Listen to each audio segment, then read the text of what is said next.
YouTube, Awesome Writer here. Welcome to my series review for Kamen Rider Geats. So, I'm going to start this thing off with some pros and then some cons like I usually do, and then before I get to the final verdict, I am going to do a new segment I'm going to have in these series reviews, hopefully into the future, which is your feedback, the viewer comments. I posed this question in the series finale review as well as in a community post to throw it off to you guys for some thoughts so I can get some different perspectives and respond to some of it. And I just want to thank everybody that did participate. Like, because the engagement's less on my Rider videos, I didn't think it was going to do as good, and I got more comments that I thought I was going to. So I just want to say thanks. Obviously, I couldn't read everybody's, or I did read everybody. I was going to say I read everybody's, but obviously I can't read everyone's on air here. Why do I keep saying on air like I'm live? Anyway, I don't even do live streams. Should I do them? Anyway. Point is, I just want to thank everybody, and I'm sorry I can't read everybody's here. But anyway, let's get started. So before I talk about the actual series, I just want to give a bit of context to my experience with the show. If you don't follow the channel, obviously I'm a Toku fan, Toku YouTuber, but I've experienced a bit of on and off Toku fatigue in recent years, with some times I've stopped and started both Rider and Sentai. More so Rider than Sentai. It's been very on-off as I'll get Toku fatigued very quickly recently. And this kind of happened with Geats. Actually, it happened with Revice. I stopped watching Revice, and I never picked up Geats at the beginning.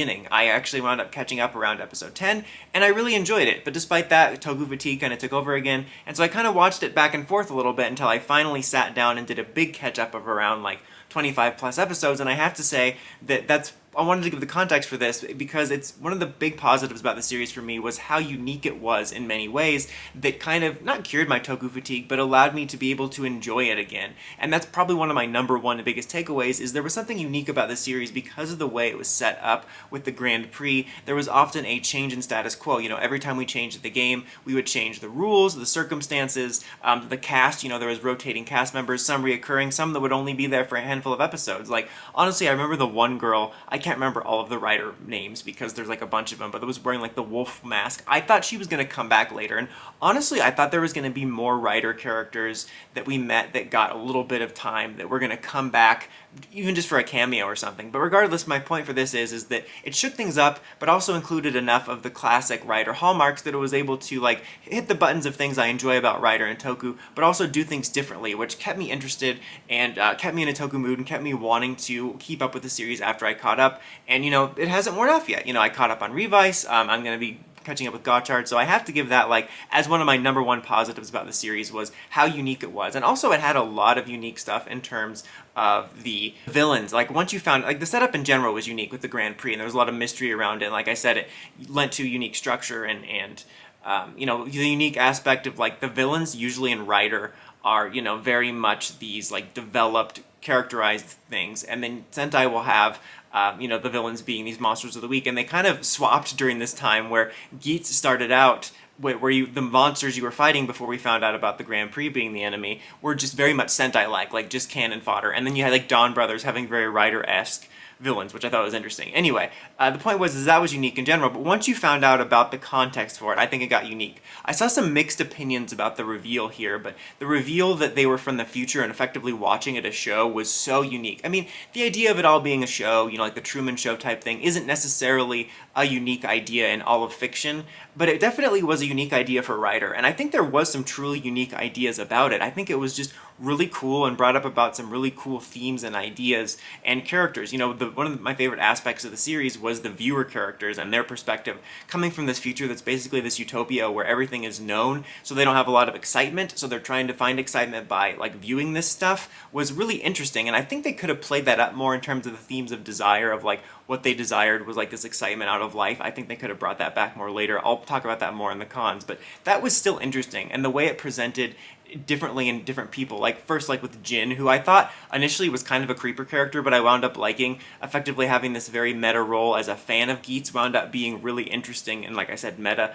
Bora the Explorer, whatever her name was, definitely I think a great villain who basically just wanted to watch the world burn and was really good at just sowing chaos, and I really liked her character. But my favorite was for sure Keikura, which was basically trying to make Keiwa a Rider, just a classic Kamen Rider, and initially presenting a good guy and then being maniacal. It was funny because initially I thought he just wanted him to be a classic Justice Rider, and then it went sour and he actually wound up going on a bit of a villain arc, but it turns out he wanted that dark brooding arc. But regardless, again, another meta thing that was rather interesting.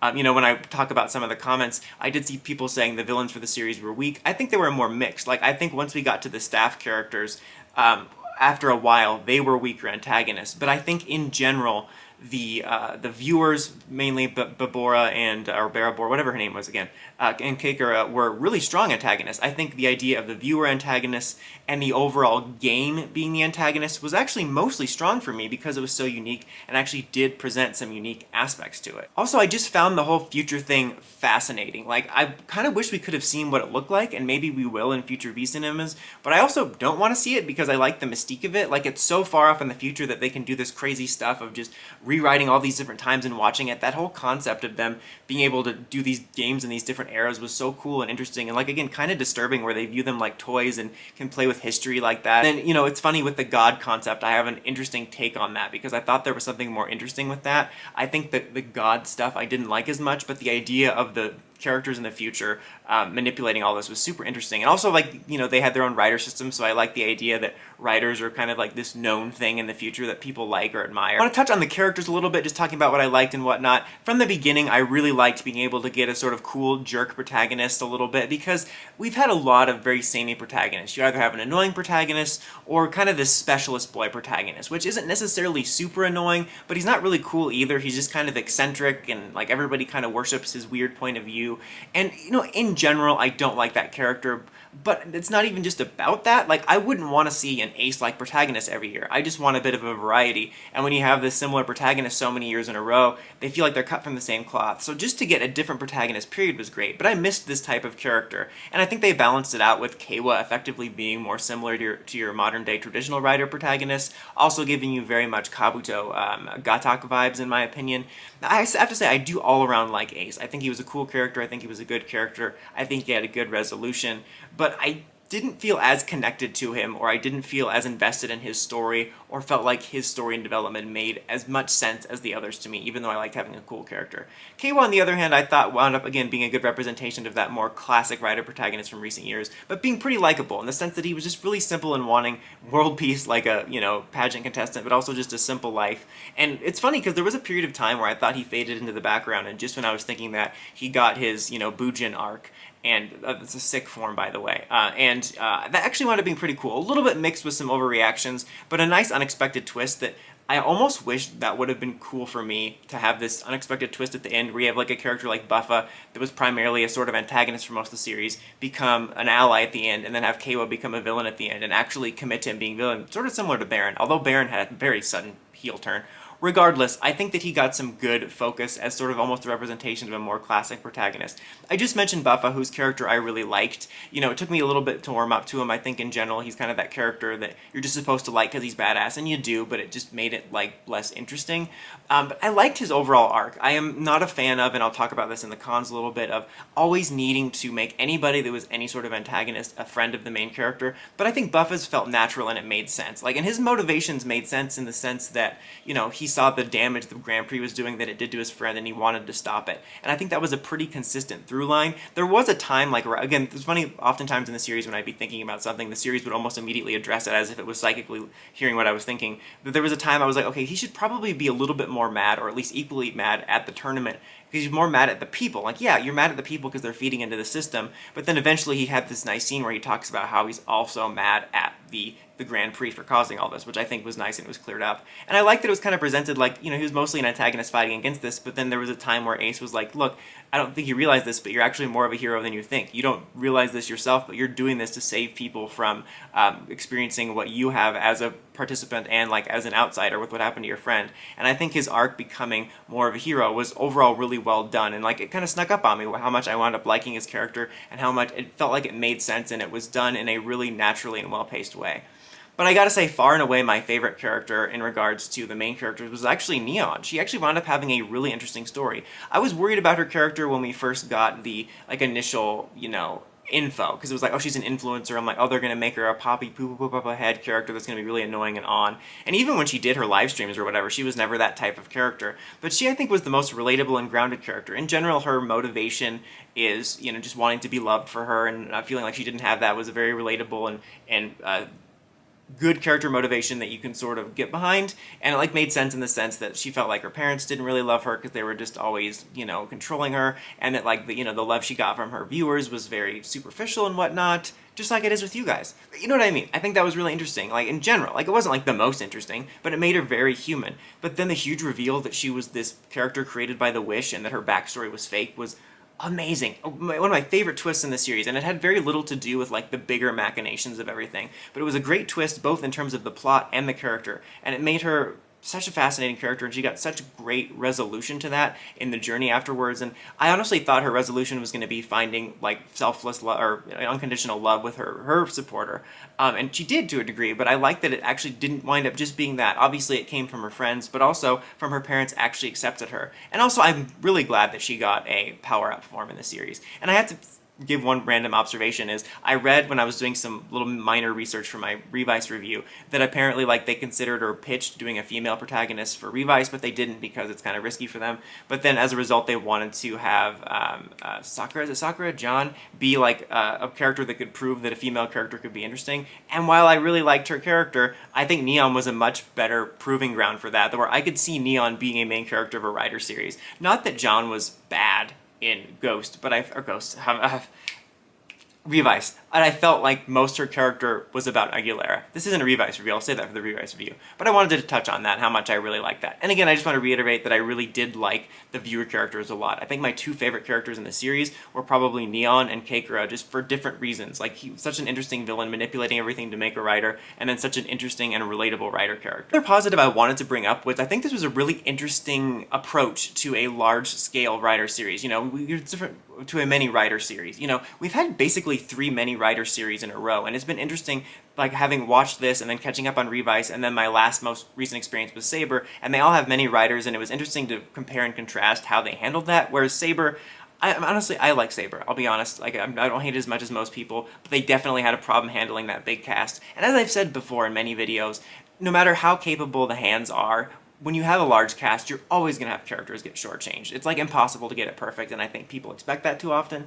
With that being said, Saber definitely had its issues with balancing that cast. Oddly enough, Revice, a series that didn't initially present as a many Rider series, had pretty much as many Rider characters as Saber did by the end, and I think they actually did a pretty good job at handling it. It was mixed, but in terms of like everybody getting a story, it was surprisingly well handled. But the way Geats did it was quite different because you had a lot of Riders technically, you can introduce all these different repaints of just the helmets, but it more so presented like a series like Blade or Faiz or Hibiki or whatever, where you have 3 to 4 core main characters that you focus on, and then all the other ones were just kind of these reoccurring things that happened because of the way the show is set up, and I think that worked rather well, and I wouldn't mind seeing a series do that in the future where they want to have a lot of Riders for merchandising and whatnot, and it's cool to see all the suit designs, but you keep your core focus on your core 4, not the real core 4 from Scream 6, but you know what I mean. I think that was a good approach because you allowed you to have a many Rider series without feeling like your core characters are getting lost or feeling like some of the extra cast is shortchanged. Because for the most part, there was only 2 other Rider characters that I feel had significant prominence, which were Daichi and Punkjack, and I think that their characters were served well in terms of focus, and it didn't feel like they were lost or stealing from the main cast or anything. Speaking of, I have to say I do like Punkjack. He's just an all-around likable character. I think he's kind of part of this trilogy of characters, which, while are all very different in terms of who they are, I feel like are, what's his name, Buster, and then Demons, and then Punkjack, who are just all-around likable, good guy characters that you just want to have on your side at the end of the day. Also, before I delve into cons, I just want to say I really like the designs for this series. Some really great sleek designs. I've mentioned before, I love the Geats suit, one of my all-time favorite suits. You know, I'm a big fan of white toku suits. This is one of the sleekest and coolest. The final form is one of my favorite final forms ever. Maybe it's a little bit, you know, too all basic white, could have a little bit more stuff breaking it up, but in general is great. Even the middle slide evolution forms are good. It's funny because like the first one, I'm like, oh, it looks really good, but it feels like there's something missing. And then when he got the Jin upgrade, I'm like, oh, that makes so much sense. Like I said, I'm really glad that Neon got a power-up. Keiwa's power-up is one of the best suits in the series. Buff is a suit that I liked from the beginning, but much like its character, felt like one that, like, I'm supposed to like this, but it really grew on me as like, yeah, that's just a great suit. I have to say my favorite version of it, though, was the Yamato one, where he, like, had the cracked eye, the darkened eye. I thought that not only looked cool, but it like served a plot purpose, and I liked the duality of that. And I just lastly want to say about the suit designs, I really like Jin's. It's a suit that I'm like, that's really cool, but I feel like the saucer is too much. But then once I found out they're from the super far future, the almost alien-esque aspect of that really worked for me. And I have to say the gimmick is overall pretty cool too. I wound up caving and buying the belt. The belt voice is really slick and unique. It doesn't overdo it with the sing-songiness, which can get really annoying in other series. And like the gimmick is unexpectedly fun and like satisfying to work with the toys. And I think they did a good job of using it in the series in terms of like balancing the forms and stuff, especially early on, because of the nature of the way the show works. You didn't feel the toy aspect as much because it played into the series, and I like that early on they weren't afraid to keep the writers away from their core forms for a while. You would have times where the characters like Geats would be wearing like the construction-looking armor for like 3 or 4 episodes. I thought that was cool, and they used the swapping around gimmick in really fun ways in battle a lot, and I think it was a cool way to differentiate it, because it's like the 3rd or 4th time we've done a double-esque gimmick, and they managed to make it stand out. Now let's get into some cons. I only have some like really like core broad stroke cons, just as kind of a smaller one-ish. There is some jumbled pacing. Obviously, I'm going to get into it more near the end. I think there was some specifically weird pacing, but in general, there was at times some jumbled pacing, and this weird thing I noticed where, because of the way this show is structured, sometimes episodes wouldn't even feel like a full episode. It would feel, not even like a part 1, it just would feel like a part of a whole, so like maybe like a 5-parter, so it felt like I was watching 20 minutes and then decided to stop. So there was just some jumbled pacing in the series, but I think that was by nature of how the show was structured. As mentioned, I'm a little bit annoyed that everybody had to be redeemed and on Geats' side, especially a series like this. I feel there's an opportunity for more different perspectives, especially characters like Daichi, where I felt like obviously he eventually helped them with the sister and stuff, but up until right before that, he was pretty irredeemable. In fact, there was like 2 or 3 times where it seemed like he was going to help a character and then he completely backstabbed them, and he made a just great douchey villain that would betray you, and there was no need to betray him, or not betray him, no need to redeem him. And especially, like, they gave him the weird arc where he's, like, the cultivator of the Jamatos. I think that would have been much better served to give to the first guy, because there was admittedly something interesting about that guy being tasked with making these enemies for the game and then becoming, like, attached to them. I think if one would have gotten that arc or resolution to just be the person that curates them, it should have just been that guy instead of Daichi. I'll agree with people, and I'll address this when I read some of the comments, that some of the villains were weak near the end. Like I said, I think the series had a strong conflict in terms of the game and the viewers, but the staff villains were admittedly pretty weak. I think that they were good for their purpose early on, and the idea of the staff having to interfere and having these cool forms that were like super powerful because they needed to be able to stop things. Also, those are pretty cool and unique suits, especially the white gold one, and I love the way they use the orbs to fly around and fight. Anyway, but like near the end, like Sewell was a pretty lame last antagonist. They were like a solid villain concept that served a purpose, but then them becoming so prominent got repetitive and pretty boring. The main con really comes at the ending. I feel the last couple arcs were a little bit jumbled. It felt like 3 or 4 good ideas for new Grand Prix that were smushed together, and I feel that they could have been paced out better and flowed into each other more nicely. It felt like they forgot that they had ideas on their blackboard and they just wanted to get them all done. Like, there was some good stuff within them, but they definitely didn't flow together as well as other writer endgames, or even like Revice, where it felt like the series kept ending and then kept going, but at least those felt like distinct chapters that made sense coming one after another, at least in my opinion, whereas this, it just felt jumbled in the flow of it, and it felt like, again, like ideas like even the Bujin arc or the arc where everybody was a writer could have had more time to breathe. Even the arc where, Buffa won, and he was like the ruler writer or whatever. That lasted way shorter than I thought it was going to. I think that there was room to let these things breathe, which is especially frustrating in Toku series when you have almost too many episodes and then you have these weird rushed pockets. And also, the ending was a little bit generic and cliche for me. Like, especially in a series where one of my main positives about it was how unique it was really disappointing that the ending was kind of cliche. And again, admittedly funny that the dream world that Geats creates is just the normal world where you achieve your desires through your own will. And some people brought up the idea that maybe, and I think I'll read one of the comments, that like maybe the idea is that Geats can help you along in this world, but it still just was anticlimactic. It didn't make me upset or anything. It didn't do anything that undid any of my like for the series or retroactively change anything. It was just very safe. It left kind of more of a mixed note to end on rather than a sour one. I think my overall main negative, though, comes with the God stuff. I felt the God plot was very convoluted and strange, the way it worked, the way that, like, these characters would just become gods over time, like Tsumuri or even Geats. I mean, Geats obviously was related to his mother, who became a god through that. The way it worked was very classic Toku in the sense that it didn't make a lick of sense, and it was very weird. There were some cool ideas within it, but I kind of wish it wasn't there to a degree. And, you know, this is probably a dumb thought, but my first thought when it was revealed they had a god working for them to make all this crazy stuff happen, my thought was like, oh my god, like, in the future they're so like advanced and powerful. They captured God and forced them to do reality altering stuff, which I thought was just a cooler idea. I guess the idea of it being like this deity that was forced to work for the Grand Prix and Geats being its son, I don't mind in terms of the god stuff, but I think the way it worked was really weird. And like it kind of left this singular like toku messy logic. Like for the most part, everything else about the storyline made sense to me. Like there was some jumbled stuff, but there wasn't a lot of toku convoluted writing, and I think that was the only one aspect of that that had that.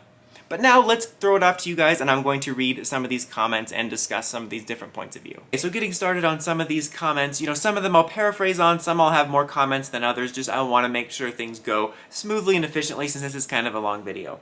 First one is a rather simple one from Jason Lee 4125. It's just a simple one that says, I prefer Revice's ending over this. I only wanted to highlight this because I will talk about this more in Revice, but I have to agree, Revice actually had a pretty unconventional and unique ending, which I just thought was worth highlighting because Geats was an overall more unique series in regards to structure, but I felt Revice ended more innovative than Geats, which had kind of a generic ending. We have Raphael MYT, and if I mess up any of the names, I apologize. Personally, I found myself enjoying Geats a lot less in the last third. I didn't feel the final acts weaved into each other as well as it could. Also wish Geats was developed more as a character, because currently he feels like the least developed amongst the core writers.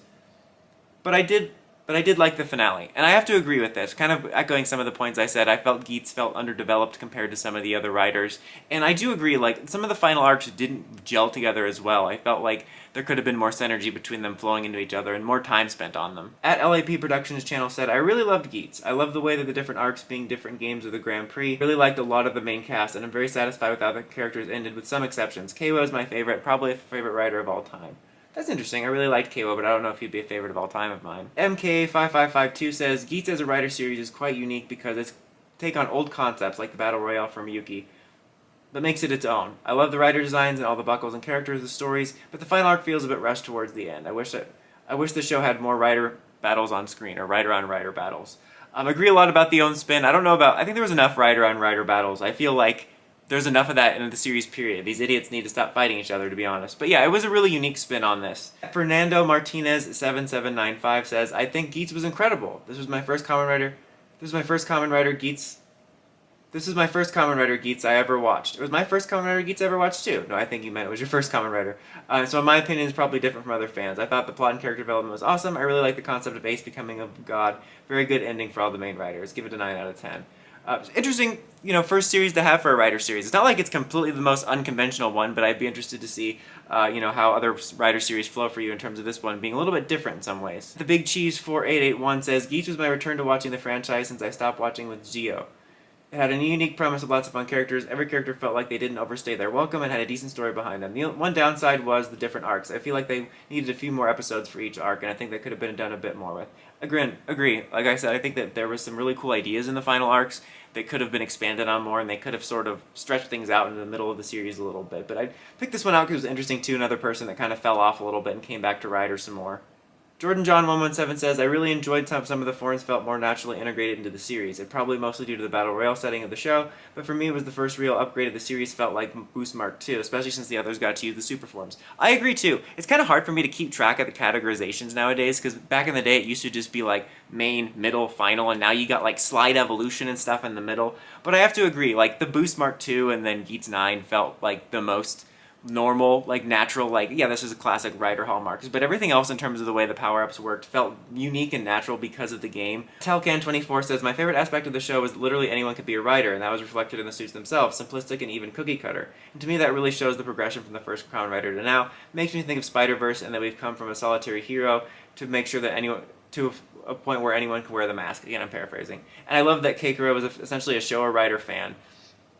Yeah, I think that's really cool. That's a really good point. That was an interesting perspective on like the anyone can become a writer thing with all the different, basic masks and stuff like that. And that is really a unique aspect of the series. Ninja Crafted says, I liked the main plot until the Yamato Grand Prix, and from that point it was downhill. I liked aspects like Ace and Win, but Win really barely did anything. He didn't even henshin. And Daichi really felt unnecessary for the most part. If they were going to make it a key to connecting them to the Yamato, to humanity, he should have been more like Jeremy. That's an interesting point, because that is kind of a similar character, and that could have been something interesting to do. Like I said, I feel like that didn't necessarily need to be a Rider character. Daichi could have just been a manipulative little, jerk that was part of the game, because it's good to have like a non-friend character in these games. And then that other guy, even though he was very cartoony, I felt I was slightly more endeared to his quest to, find the Yamato a place. Shenanigans 8353. Shenanigans, Brandon. Old Attack of the Show stuff. Anyway, overall I think it just ended up being a fine season for me. Plenty watchable, but not anything amazing. I don't enjoy any character particularly passionately, but there's some elements of them I appreciate, like when I think back on Ace growing to be less selfish in the series. The action was quite excellent, though. I do agree. There was a couple comments about how good the action was. Really good, sleek action in the series. But I could say that's one quality of all the Reiwa series shared so far. The Grand Prix concept had a lot of interesting twists, turns, manipulations, and betrayals, but at the same time had elements that were kind of wasted potential. I agree, and I could see that. There was a lot of wasted potential at times in the series. I did see several comments talking about, like, oh, this is Kamen of the Reiwa era, like, this is very Reiwa era style. And I just thought it was interesting to think about, because I feel like this series definitely tried to do things differently from Rider in general, but I don't really believe that there's an effort behind the scenes to make the Reiwa era different. I think that that's just all psychological. Like, when 01 started in Saber, it just feels like the Heisei era. I'm just saying, I think it's interesting because Geats is a unique series, but I don't think there was any effort to, like, say, let's do something new. They're really, in my opinion, outside of Geats' unique structure, isn't anything different about what they're doing that feels distinct. Maxim Beatbox says, I love how different and new they made it feel. I know Kamen Rider likes to try to bring it back to basics every once in a while, but it really hit the mark on this one. I also love that throughout the show we got to see other writers as main characters in their own smaller stories. Kara felt like a main character in the beginning, just like Oni's sister. Yeah, I agree. Again, it felt very similar in a way, too, to Kabuto.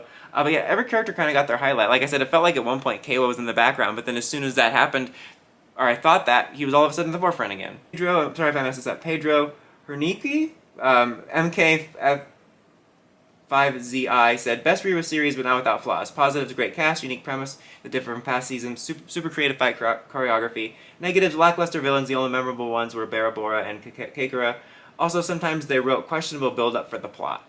And I agree, I want to highlight this because I talked about how I've seen some comments about the weaker villains. I think that more so came in at the end. Like I said, I think the staff served a good purpose as an antagonist, but then they kind of leaned on them too much as the main antagonist, and it resulted in the final physical antagonist being pretty weak. But I think the viewers, like those two characters you highlighted, and then the overall conflict kind of being the Grand Prix itself was kind of unique for me. That is it for the comments. Again, thanks to those of you that left comments both on the post and on the episode review. I'm sorry I couldn't read all of them, but I really do appreciate everybody that participated and hope you will participate in upcoming series reviews like Revice. But I have to say, overall, I really did like this series. It's unfortunate that it left on more of a mixed note for me. I felt the resolution was both convoluted with the god stuff and a little bit basic, but that doesn't change my experience with the series overall being positive, and I'm always going to have a soft spot for it for being this unique series that was able to simultaneously remind me about things I like about Rider and Toku while also finally bringing a breath of fresh air to the series, which was really nice.